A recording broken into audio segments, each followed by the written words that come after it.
Hello. Hi friends. My name is Nilesh. This video is about what all things you need to do once you land in Australia or once you decide to move to Australia.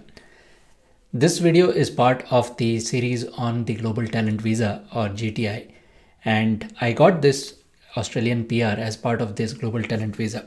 So let's get started and see how do we get started with our life in Australia. In the earlier part of this series, I've done two videos. First one about how to craft your expression of interest or EOI.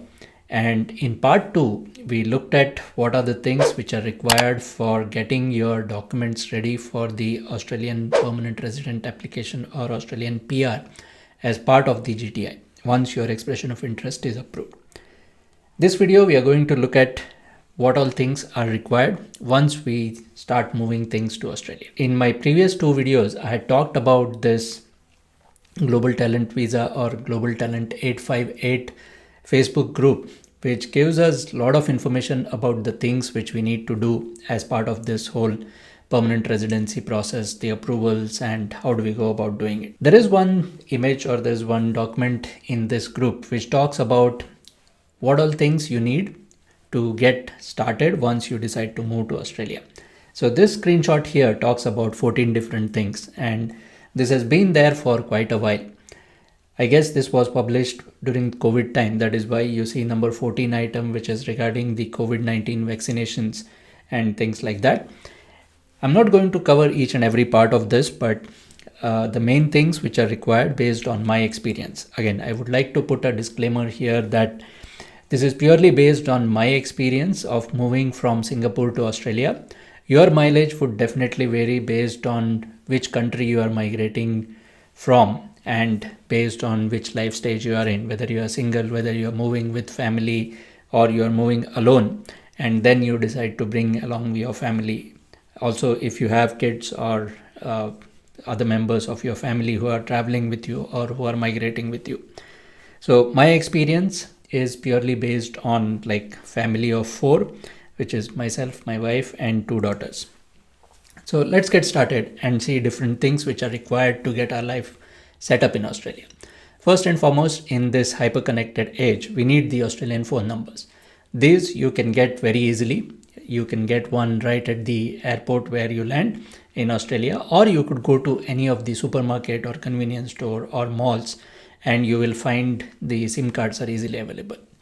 If you prefer eSIMs and you want to retain your old number, you could also do that. You can also get a virtual number while you are abroad so that you are very well connected even before you land in Australia. There is this application or there is this service called as Zadarma, which I had used while I was in Singapore. This could be helpful if you want to set up a local number and even before you land in Australia, you want to start, let's say, reaching out to recruiters, or you want to start your job search, or you need the number for any other purpose, you could do that. The next thing is regarding the Australian government services. Australian government provides various services under one centralized portal called as Services Australia.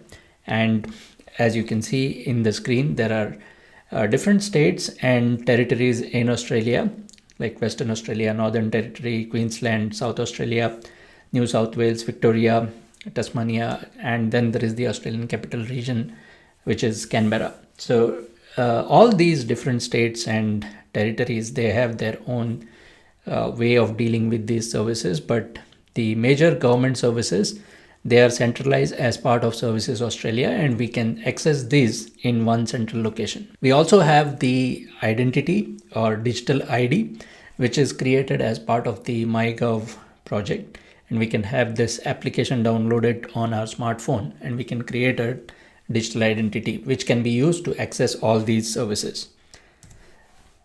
On this screen, I've put a list of services which are available as part of the Services Australia, starting with the taxation part, which is the Australian Taxation Office or ATO.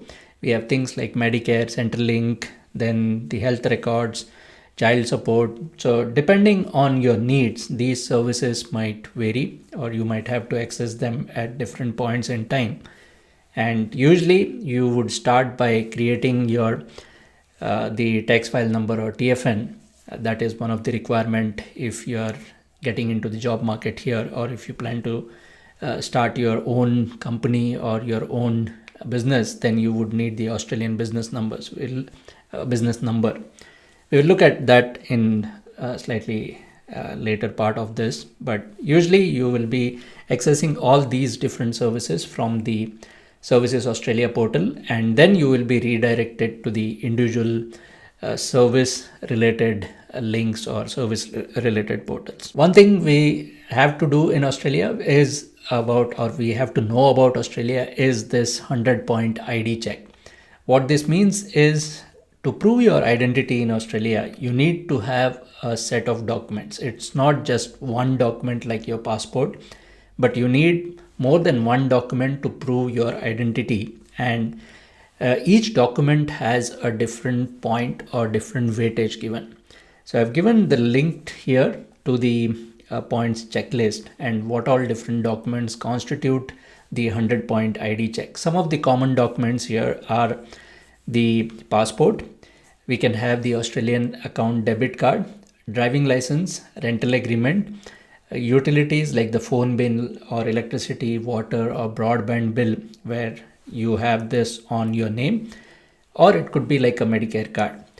So when we go to access these services or when we go to request these services, in many places we would need to identify ourselves on the basis of these 100-point ID.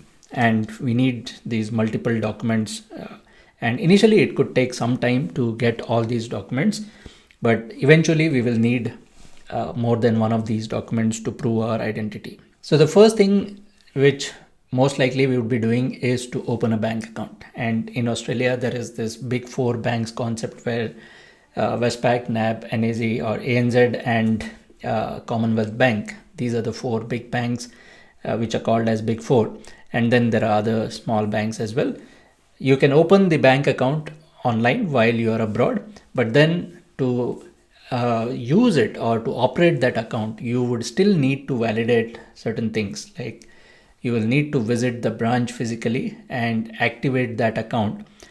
Some of the documents which will be required are your passport, and in my case I had to show the PR grant letter or permanent residency grant letter from the Department of Home Affairs.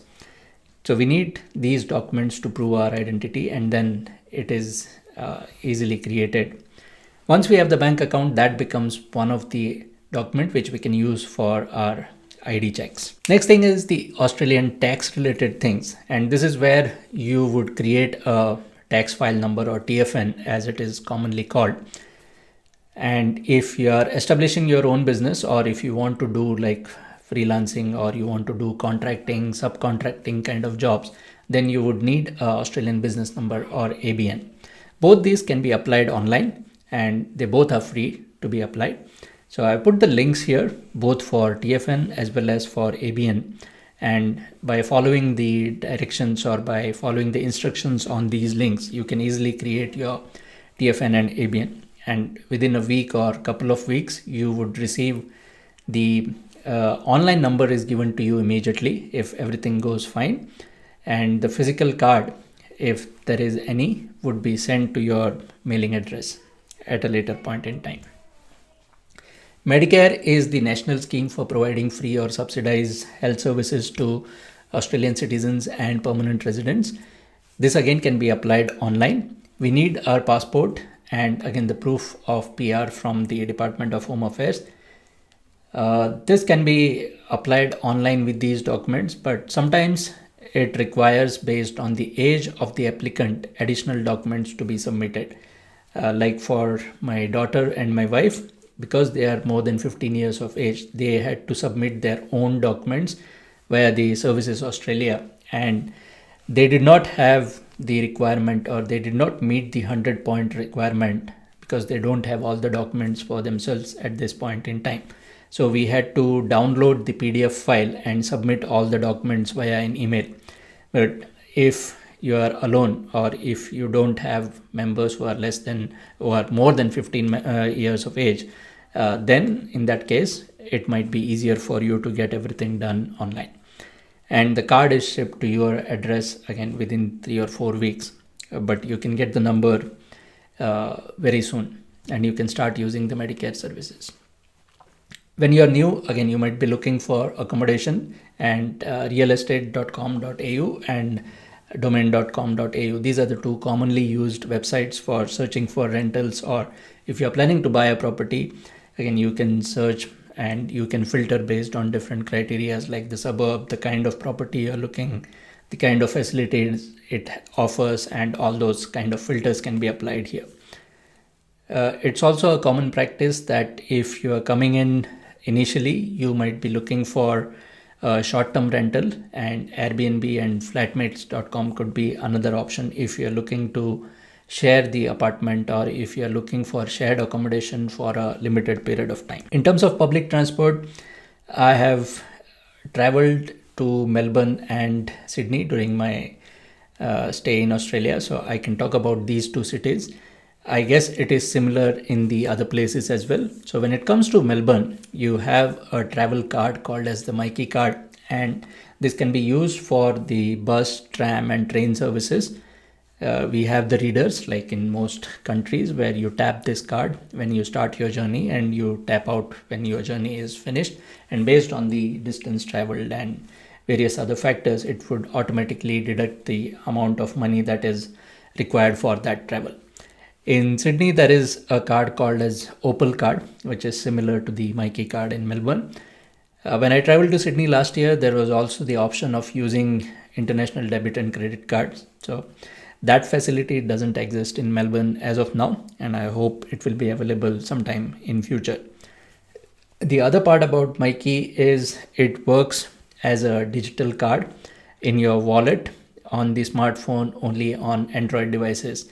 So if you have an iPhone, you need to carry the physical Myki card. You don't have the option of creating a virtual card and using that as part of your wallet, which again is a sort of required feature nowadays with Apple being a popular smartphone provider. Next thing is about the Australian driving license. Depending on your country of origin and how long you have been driving, you can use your existing driving license from your previous country for a certain duration of time.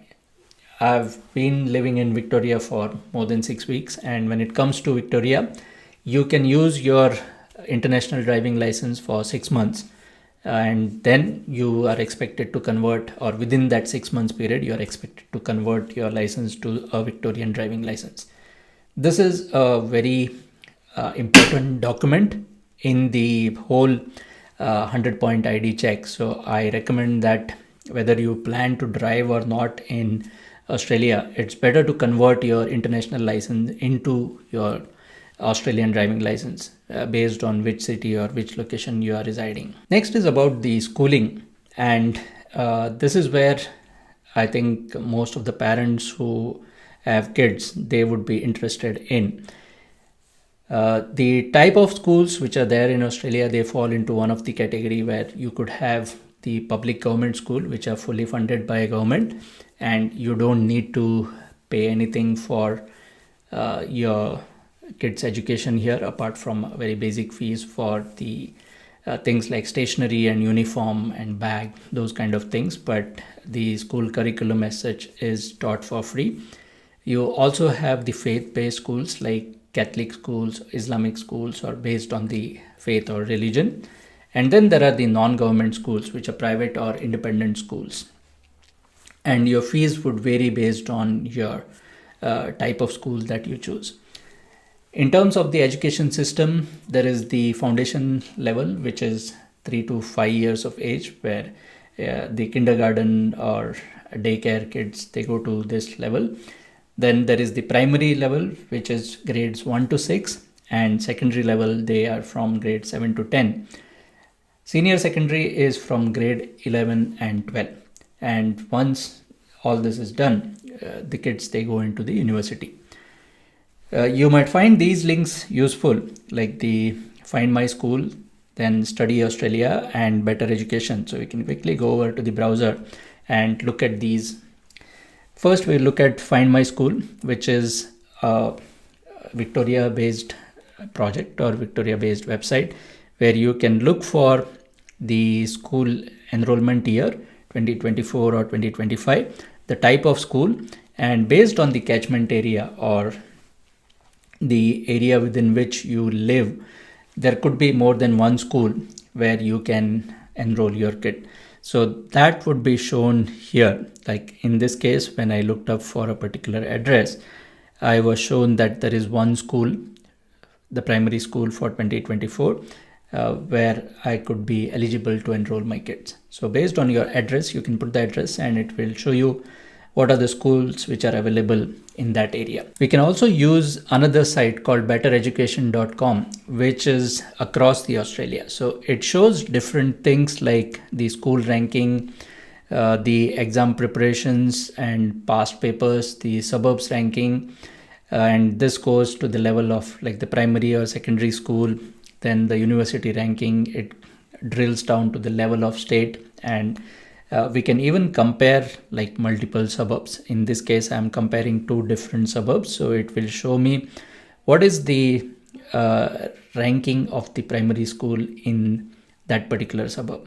So this is another way you could identify the area where you want to live, because the admission to the schools or admission for your kids to the schools would be decided based on the locality. The other thing is regarding the Study Australia, which gives a lot of information about the schooling system, the qualifications, and the whole education in general. What are the things related to the education system in Australia? So with that, we have covered most of the things that are required for someone who is new to Australia and the kind of things they would need initially when they move from another country to Australia. And I hope that all these three things, the part related to EOI, then the PR application, and what we saw currently in this particular video about moving to Australia, is helpful for your own journey and you found something useful in this. If you find these videos useful, please hit the like button, subscribe to my channel, and do let me know in the comments what I have missed and if you have a slightly different experience in terms of any of these services, or you would like to share anything for the viewers of the channel. Thank you for watching. Until next time, code with passion and strive for excellence.